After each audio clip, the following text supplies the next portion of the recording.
శ్రీ గురుభ్యో నమః. శ్రీ మాత్రే నమః. Welcome to VMK astro numerology channel. August 2025 మిథున రాశి మాస ఫలాలు ఏ విధంగా ఉండబోతున్నాయో చూద్దామండి. మిథున రాశికి అధిపతి బుధుడు. మిథునంలో మృగశిర 3-4 పాదాలు, ఆరుద్ర 4 పాదాలు, పునర్వసు 1, 2, 3 పాదాలు, మొత్తం 9 నక్షత్ర పాదాలు ఉంటాయి. సో వీరందరికీ కూడా మనం చెప్పుకోబోయేటువంటి ఫలితాలు వర్తిస్తాయండి. ముఖ్యంగా ఈ వీడియోలో ఏం చూడబోతున్నాము అంటే స్టూడెంట్స్కి, విద్యార్థులకు ఏ విధంగా ఉంటుంది, ప్రేమ సంబంధాలు ఏ విధంగా ఉంటాయి, వృత్తి ఏ విధంగా ఉంటుంది, వ్యాపారం ఏ విధంగా ఉంటుంది, అదేవిధంగా ఈ యొక్క కార్పొరేట్ రంగంలో ఉన్న వారికి ఏ విధంగా ఉంటుంది, న్యాయపరమైన విషయాలు ఏ విధంగా ఉంటాయి, రాజకీయ నాయకులకు ఏ విధంగా ఈ మాసం ఉంటుంది, ఆగస్టు మాసం మిథున రాశి వారికి, రైతులకు ఏ విధంగా ఉంటుంది, హెల్త్ సమస్యలు ఏమైనా ఉంటాయా, ఎలాంటి రెమెడీస్ చేసుకోవాలి, సో చివరిన పరిహారాలు, ఇవన్నీ కూడా చూద్దామండి. సో చివరి దాకా చూడగలరు. నచ్చితే లైక్ చేయండి, 10 మంది బంధుమిత్రులకు షేర్ చేయగలరు. సో ఆగస్టు మాస ఫలాలు చూడబోయే ముందు ఒకసారి మిథున రాశి వారికి ఆగస్టు మాసంలో వారి గోచార గ్రహస్థితి ఏ విధంగా ఉందో పరిశీలించిన తర్వాత ఫలితాల్లోకి వెళ్తే సులువుగా అర్థమవుతాయండి. రాశ్యాధిపతి బుధ గ్రహం కర్కాటక రాశిలో 29 ఆగస్టు వరకు ఉంటారు. 30, 31 ఈ 2 రోజుల్లో కూడా ఆయన సింహరాశిలో 3వ స్థానంలో స్థితి పొంది ఉంటారు. మరి పంచమ వ్యయాధిపతి శుక్రుడు అవుతారు. ఈ యొక్క శుక్రుడు ఏంటంటే 20 ఆగస్టు వరకు కూడా మిథునంలో మీ యొక్క జన్మరాశిలో ఉండి 21 ఆగస్టు నుండి కర్కాటక రాశిలో 2వ స్థానంలో స్థితి పొందబోతున్నారు. షష్ఠ లాభాధిపతి కుజుడు ఈ మాసమంతా కూడా మీకు కన్య రాశిలో, అంటే మీ యొక్క రాశి నుండి 4వ స్థానంలో స్థితి పొంది ఉంటారు. సప్తమ దశమాధిపతి గురుడు అవుతారు. ఈ యొక్క గురుగ్రహం మీ యొక్క జన్మరాశిలోనే స్థితి పొంది ఉంటారు. అష్టమ నవమాధిపతి శనైశ్వరుడు, ఈ యొక్క శనైశ్వరుడు వక్రీకరణ స్థితిలో మీనంలో ఉన్నారు. రాహు ఏమో మీకు 9వ స్థానంలో ఉన్నారు. కేతు ఏమో సింహరాశిలో 3వ స్థానంలో స్థితి పొంది ఉన్నారు. సో రవి గురించి చెప్పుకోవాలి. రవి ఈ మాసంలో 2 రాశులు మారతారు. 16 ఆగస్టు వరకు కూడా ఆయన కర్కాటకంలో మిత్రక్షేత్రంలో ఉండి 17 ఆగస్టు నుండి నెల రోజుల పాటుగా తన స్వస్థానమైనటువంటి సింహరాశిలో స్థితి పొందబోతున్నారు. ఇది మొత్తంగా గ్రహస్థితి. మరి ఫలితాలకు వెళ్తే ముఖ్యంగా స్టూడెంట్స్, విద్యార్థులకు ఏ విధంగా ఉంటుందంటే ఈ మాసంలో మంచి ధైర్యం, పట్టుదల కలిగి ఉంటారు. ఏకాగ్రత కూడా బాగుంటుందండి. కాకపోతే 9లో రాహు ఉన్నారు కాబట్టి గురువుల చేత చిన్న మాట పట్టింపులో మందలింపబడడం జరుగుతుంది. కాబట్టి ఏంటంటే అదే టెంపో మెయింటైన్ చేయండి, గురువులతో సఖ్యత ఉండండి, వారి యొక్క బ్లెస్సింగ్స్ తీసుకొని చాలు. ఆల్రెడీ మీ రాశిలో గురుడు ఉన్నారు కానీ 9లో రాహు చూస్తున్నాడు కాబట్టి చిన్న చిన్న కొంటె పనులు చేయడం వల్ల మందలింపబడతారు. సో ఒకటి చూసుకోవాలండి. మరి ప్రేమ సంబంధమైన విషయాలు. ప్రేమకు కారకుడు శుక్రుడు. శుక్రుడు మీ యొక్క జన్మరాశిలో 20వ తారీఖు వరకు ఉంటాడు. తదనంతరం 2వ స్థానంలోకి వెళ్తున్నాడు. అంటే ప్రేమలో ఉన్నవారు ఈ మాసంలో పెద్దగా చికాకులు ఏమి లేవు, హ్యాపీగా ఉంటారు. కాకపోతే కొంచెం ఖర్చు చేస్తారు. మీ యొక్క ప్రేమికుల కోసం ఏదైనా గిఫ్ట్ రూపేనా సర్ప్రైజ్ ఇవ్వటాలు లాంటివి చేయడం వల్ల కొంత ఖర్చు అవుతుందని చెప్పవచ్చు. మిథున రాశి వారికి ఆదాయం, ఆర్థిక స్థితి ఏ విధంగా ఉంది అంటే మీకు 2 చూసుకోవాలండి. ఒకటేమో 2వ స్థానం, అదేవిధంగా 11వ స్థానం. ఈ 2 కనుక బాగా ఉంటే శుభగ్రహాల దృష్టిలో ఉన్న వాటి అధిపతులు శుభగ్రహ స్థానంలో ఉన్న బాగుంటుంది. ముఖ్యంగా ఏంటంటే కొత్త ఆదాయ మార్గాలు మీకు కనబడతాయి, వస్తాయి కూడాను. అదేవిధంగా అంటే మీకు సంపాదన అవకాశాలు బాగా కలిసి వస్తాయని చెప్పచ్చు. ఎందుకు?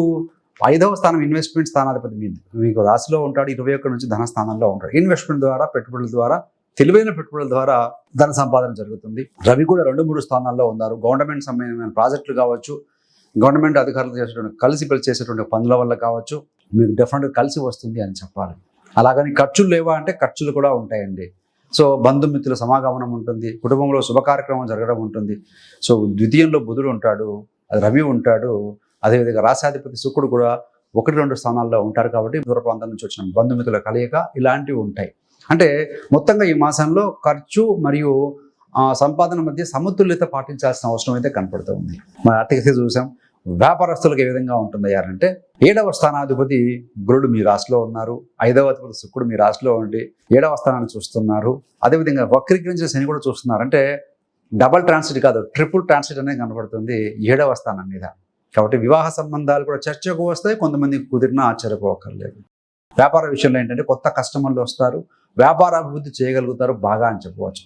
శని యొక్క దృష్టి, శనికి 10వ దృష్టి ఉంటుంది. 10వ దృష్టి చేత మీ యొక్క వ్యాపార స్థానాన్ని కూడా చూస్తూ ఉన్నారు కాబట్టి వ్యాపార విషయంలో స్థిరమైన వృద్ధి అవకాశాలు బలంగా కనపడుతూ ఉన్నాయి. ఎంత బాగానే ఉంది. ఆరోగ్యం, హెల్త్ ఈజ్ వెల్త్. మరి ఏమైనా సమస్యలు ఉన్నాయంటే రాశాధిపతి ద్వితీయంలో ఉన్నాడు, పెద్దగా ప్రాబ్లమ్స్ లేవు. ముఖ్యంగా ఏంటంటే చిన్న ఏదైనా లెగ్ సమస్యలు, కాళ్ళ సమస్యలు కావచ్చు, గతంలో కాళ్ళకు దెబ్బలు తగిలి అలాంటివి ఏమైనా ఇబ్బంది పడి ఉంటే అలాంటివి క్లియర్ అవుతాయి. గతంలో కుజుడు కేతు కలిసి ఉన్నారు, చిన్న చిన్న దెబ్బలు ఏమైనా తగిలి ఉంటే క్లియర్ అవుతాయి. సో కాబట్టి ఎలాంటి ఇబ్బంది లేదు. కుటుంబ పరంగా చూసుకుంటే ఇక్కడ చతుర్థ స్థానంలో కుజుడు ఉంటాడు కాబట్టి 6వ అధిపతి కాబట్టి కుటుంబ సభ్యులతో కొంత అసంతృప్తి ఉండే అవకాశం ఉంటుంది. కానీ మీరు ధైర్యంగా ఎదుర్కోగలుగుతారండి ఈ యొక్క గృహిణులు. మరి ధైర్య పరాక్రమాలతో కలిసి కుజుడు, ఆ రాశాధిపతి బుధుడు ద్వితీయంలో ఉండటం వల్ల ఎఫెక్టివ్గా ఎదుర్కొంటారు ఈ యొక్క గృహిణులు. కాబట్టి ఎలాంటి పెద్దగా ఇబ్బంది పడే అవకాశం అయితే లేదు. మరి వృద్ధులకు ఏ విధంగా ఉంటుందయ్యా అని అంటే, వృద్ధులకు సంబంధించి గురుడు, శుక్రుడు మీ యొక్క జన్మరాశిలో ఉండటం వల్ల కుటుంబ సభ్యులను, బంధుమిత్రులను కలుసుకుంటారు. కాకపోతే 4వ స్థానంలో కుజుడు, 4 అంటే ఫ్యామిలీ హ్యాపీనెస్ కదా, ఉండడం వల్ల సడన్గా కోపం వస్తుంది, కుటుంబ సభ్యులతో వాదోపవాదాలు జరిగే అవకాశం ఉంటుంది కాస్త. మరి 4వ స్థానం అంటే ప్రాపర్టీ కూడా కదా, కాబట్టి ఆస్తి బదలాయింపులు మీరు బాధ్యతగా చేయాలి. పెద్దవారు ఎవరైతే సీనియర్ సిటిజన్స్ ఉంటారో. మరి ఉద్యోగ పరంగా చూస్తే, గవర్నమెంట్ ఉద్యోగాలకు చూస్తే పదోన్నతి లభించే అవకాశం ఉంటుంది. అదేవిధంగా గుర్తింపు కూడా వస్తుందండి. గురుడు మీ రాశిలో ఉండటము, శుక్రుడు కూడా మీ రాశిలో ఉండటము, అదేవిధంగా ఇక్కడ శనైశ్చరుడు 10వ స్థానంలో ఉండటం. ఎవరైతే పద్ధతిగా ఉంటారో, సిస్టమేటిక్గా ఒక క్రమశిక్షణతో కూడుకుని జీవితాన్ని గడుపుతూ ఉద్యోగంలో, పర్సనల్ జీవితంలో ఉంటారో అలాంటి వారికి ఈ మాసంలో పదోన్నతి కూడా లభించే అవకాశం కూడా ఉంది. సో క్రమశిక్షణతో పని చేయాలి. శని 10వ స్థానంలో ఉన్నారు కాబట్టి. కాకపోతే వక్రీకరించిన శని దశమంలో ఉన్నారు, కొంచెం పని ఒత్తిడి ఉంటుంది. కుజుడు కూడా చూస్తూ ఉన్నాడు కాబట్టి శని కుజుల సమసప్తక యోగం ఉంది, ఎదురెదురుగా చూసుకుంటూ ఉన్నారు. కానీ పనిలో ఒత్తిడి ఉంటుంది. కొంతమందికి కొత్త ప్రాజెక్టులు కూడా వస్తాయి అని చెప్పవచ్చు. సో విదేశీ అవకాశాలు, గతంలో మీకు ఏదైనా ఒక 2 రౌండ్స్ 3 రౌండ్స్ జరిగిపోయి ఆగిపోయిన ఏమైనా అవకాశాలు ఉంటే వాటికి పునః పరిశీలనకు మంచి అవకాశం కనపడుతూ ఉందండి. వ్యాపారంలో ఏంటంటే కొత్త ఒప్పందాలు చేసుకుంటారు వ్యాపారులు. వారి కంపెనీ అభివృద్ధి కూడా అవకాశాలు మెండుగా కనపడుతూ ఉన్నాయి. మరి చిన్న వ్యాపారాల విషయంలో ఏంటంటే కొత్త కస్టమర్స్ వస్తారు. ఎందుకు? గురు శుక్ర చూస్తూ ఉన్నారు కాబట్టి మీ యొక్క వ్యాపార స్థలానికి, మీరు పెట్టినటువంటి బిజినెస్ ఇన్స్టిట్యూషన్కి గుర్తింపు లభిస్తుంది అని చెప్పాలి. మరి మిథున రాశి వారికి ఆగస్టు మాసంలో న్యాయపరమైన విషయాలు చూస్తే 9లో రాహు ఉన్నారు. అనూహ్య ఫలితాలు వచ్చే అవకాశం ఉంటుంది. అనూహ్యం అంటే whether positive or negative. So unexpected result వచ్చే అవకాశం ఉంటుందండి. మరి మిథున రాశి రాజకీయ నాయకులకు ఏ విధంగా ఉంటుందయ్యా అంటే, మిథున రాశి రాజకీయ నాయకులు ఆగస్టు మాసంలో విజయం ఉంటుంది, గెలుపు అవకాశాలు మెండుగా కనపడుతూ ఉన్నాయని చెప్పాలి. మరి రైతులకు ఏ విధంగా ఉంటుంది? దేశానికి వెన్నెముక రైతు కదా, ఫార్మర్స్కి, రైతులకు ఏ విధంగా ఉంటుందంటే వాళ్ళు పనిలో బిజీగా ఉంటారు. శనైశ్చరుడు 10వ స్థానంలో ఉంటుంది కాబట్టి చతుర్థాన్ని చూస్తూ ఉంటారు కాబట్టి సప్తమ దృశ్యత కష్టించి పని చేయాల్సి ఉంటుంది ఈ మాసంలో రైతులు. ముఖ్యంగా కుజుడు చతుర్థంలో ఉన్నారు, భూకారకుడు, ధరణీపుత్రుడు కాబట్టి వ్యవసాయ పనులకు ఆయన సహాయపడతాడు అని చెప్పాలండి. మీకు కనుక ఏదైనా ఇరుగు పొరుగు వారితో కనుక భూ వివాదాలు ఉంటే డైరెక్ట్గా నేరుగా ఎదురుపడకూడదండి. మీరు కావాలంటే పోలీస్ హెల్ప్ కానీ లేకపోతే న్యాయ సహాయం కానీ తీసుకొని ముందుకు వెళ్ళాలి. మళ్ళీ ఒకసారి రివ్యూ చేసుకుందాం. స్టూడెంట్స్కి బాగుంటుంది, ఎక్కడితో ఉంటారు, క్రమశిక్షణతో ఉంటారు, ధైర్యంగా ముందుకు వెళ్తారు.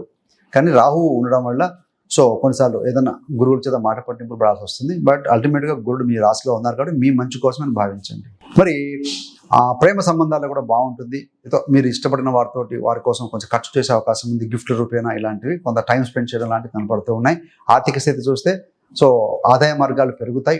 సో అదేవిధంగా ప్రయాణాల వల్ల శుభ కార్యక్రమాల కొంత ఖర్చు జరగవచ్చు.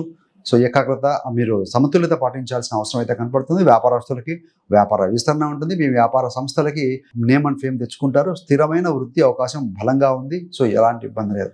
ఆరోగ్య సంబంధంగా పెద్దగా మేజర్గా ప్రాబ్లమ్స్ ఏం లేవు. సో కాకపోతే ఏదైనా కొంత కాళ్ళ నొప్పులు లాంటివి ఉండొచ్చు. గతంలో ఏదైనా చిన్న చిన్న కాళ్ళకి సంబంధించిన ఇబ్బందులు, ఏదైనా ఇండైజెషన్, అసిడిటీ ప్రాబ్లం ఉంటే అవి కొంచెం తగ్గే అవకాశం ఉంది. అంగారక యోగంలో గత మాసంలో ఉండి కుజుడు కేతు కలిసి ఇప్పుడు వెళ్ళిపోయారు కాబట్టి వృత్తులకు బాగుంటుంది. కుటుంబ సభ్యులను, బంధుమిత్రులను కలుసుకుంటారు. సడన్గా వారికి వచ్చేటువంటి బీపీ లాంటి సమస్యల వల్ల కోపతాపాలు ప్రదర్శించే అవకాశం ఉంటుంది. సో మీరు ఏదైనా ఆస్తి బదలాయింపు చేయాలనుకుంటే జాగ్రత్తగా చేయండి. ఉద్యోగస్తులకు ఏంటంటే పదోన్నతి ఉంటుంది, గుర్తింపు కూడా ఉండే అవకాశం ఉంటుంది. శని 10లో ఉన్నారు కాబట్టి క్రమశిక్షణతో కూడుకున్న జీవితాన్ని మీరు గడపాలి. మీరు కనుక ప్యానల్లో ఉంటే డెఫినెట్గా మీకు ప్రమోషన్ వచ్చే అవకాశం ఉంటుంది. అదేవిధంగా వక్రీకరించే శని కూడా 10వ స్థానంలో ఉన్నారు, కుజుడు చూస్తూ ఉన్నారు కాబట్టి పనిలో కొంత ఒత్తిడి ఉంటుంది. కొత్త ప్రాజెక్టులు కూడా మీ కంపెనీకి వస్తాయని చెప్పాలి. మరి చిన్న వ్యాపారులకు కూడా మీకు కస్టమర్లు వస్తారు. వ్యాపార స్థానానికి గుర్తింపు కూడా ఉంటుంది. న్యాయపరమైన విషయాలు ఏంటంటే అనూహ్యమైన ఫలితాలు వస్తాయి. ఎందుకంటే సడన్ థింగ్ రాహు ఆయన 9లో ఉన్నాడు, న్యాయస్థానంలో ఉన్నాడు. సో ఆయన శని ఇంట ఉన్నాడు అండి. కాబట్టి ఊహించని పరిణామాలు ఏదో నెగిటివ్ ఆర్ పాజిటివ్ మీ కేసును బట్టి, మీ యొక్క చేసుకున్న పాత కర్మను బట్టి ఉంటుంది.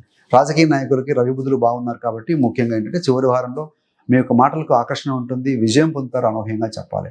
రైతులు పనిలో బిజీగా ఉంటారు, అదేవిధంగా కష్టించి పనిచేయాలి. శని చూస్తూ ఉన్నాడు 10 నుంచి, కుజుడు చతుర్థంలో ఉన్నారు కాబట్టి సో వ్యవసాయ పనులకు కుజుడు అనుకూలమే కాబట్టి సో ఆ విధంగా మీరు చేసుకోవాలి. మరి రెమెడీస్ పరంగా చూసుకుంటే ముఖ్యంగా 6 లాభాధిపతి 6 మరియు 11వ స్థానాధిపతి కుజుడు చతుర్థంలో ఉన్నారు. చతుర్థం అంటే వాహనము, ప్రాపర్టీ, మదర్ హెల్త్, ఇవన్నీ ఈ విషయాల్లో కొంచెం పాజిటివ్గా ఉండాలంటే కుజగ్రహ బీజమంత్ర పఠనం చేయడం, సుబ్రహ్మణ్య స్వామికి ఆరాధన చేసుకోవడం మంచి ఫలితం ఇస్తుంది. 9లో లక్ ప్లేస్లో రాహు ఉన్నారు కాబట్టి సో దుర్గా ఆరాధన, సో రాహు బీజమంత్రం పఠనం చేయడం వల్ల కూడా సో మంచి ఫలితం ఉంటుందండి. ఏది ఏమైనా మీరు కనుక మీ యొక్క మిథున రాశి గురించి తెలుసుకోవాలనుకున్నప్పుడు పుట్టుక నుండి మరణం వరకు మిథున రాశి వారి జీవిత రహస్యాలు, ఈ రాశిలో వీరి జననం ఎందుకు జరిగింది అనే ఒక వీడియో కూడా రిలీజ్ చేశామండి. సో ఎక్సలెంట్ ఇన్ఫర్మేషన్ అందులో ఉంటుంది. సో ఆ వీడియో లింక్ డిస్క్రిప్షన్లో ఇవ్వడం జరుగుతుంది, దయచేసి గో త్రూ చేయండి. సో మీకు మంచి విషయాలు అవబోతాయి. So thanks for watching. ఇలాంటి మరిన్ని మంచి వీడియోల కోసం VMK astro numerology channel subscribe చేసుకోగలరు. పక్కనున్న బెల్ సింబల్ మీద క్లిక్ చేస్తే మీకు చేసే ప్రతి వీడియో కూడా నోటిఫికేషన్ ద్వారా మీ దాకా ఉంటుంది. సర్వే జన సుఖినో భవంతు. స్వస్తి.